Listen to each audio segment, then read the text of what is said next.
के तपाईँहरू खैनी खाइरहनु भएको छ?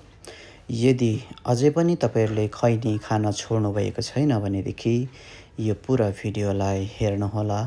उहाँ अङ्कलले मलाई कल गर्नुभयो, "नानी मेरो उपचार केही गराइदिनुहोस्" भनेर। र जब मैले उहाँसँग भिडियो कलमा बात मारेँ, म पनि सक्ड भएँ। किनभनेदेखि उहाँले खैनी जुन खानुहुन्थ्यो त्यसै कारणले गर्दाखेरि उहाँको यो क्यान्सर भइएको रहेछ। हजुरहरूलाई लिखित रूपमा दिएको छ, माथि पढ्नुहोस् त वार्निङ गरेर है। यहाँनिर सबै कुरो लेखिदिएको छ र पनि हाम्रो जनताहरूले, हाम्रो है कमान बस्तीको दाजुभाइ दिदीबहिनीहरूले, आमाबाबाहरूले खान्छ।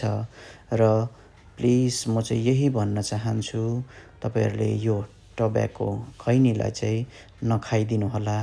खैनी नराम्रो चिज होइन, तर खैनी खानाले जुन जग्गामा चुना र खैनी मिलिसकेपछि त्यहाँनिर घाउ बनिन्छ। त्यो घाउ बनेपछि त्यो बिस्तारै इन्फेक्सन हुँदै हुँदै हुँदै गएर त्यहाँनिर घाउ बनिएर सिधै क्यान्सरमा परिवर्तन हुन्छ। र खैनी खानु चाहिँ एकदमै डेन्जरस हो। र विगत दिनहरूमा हामीले गुट्का खाएर क्यान्सर भएको भिडियोहरू पनि बनाएका थियौँ भनेदेखि आज यो खैनी खाएर हामीले हाम्रो पेजमा हेर्न सक्नुहुन्छ, धेरैजनाको भिडियो बनाएको छौँ। र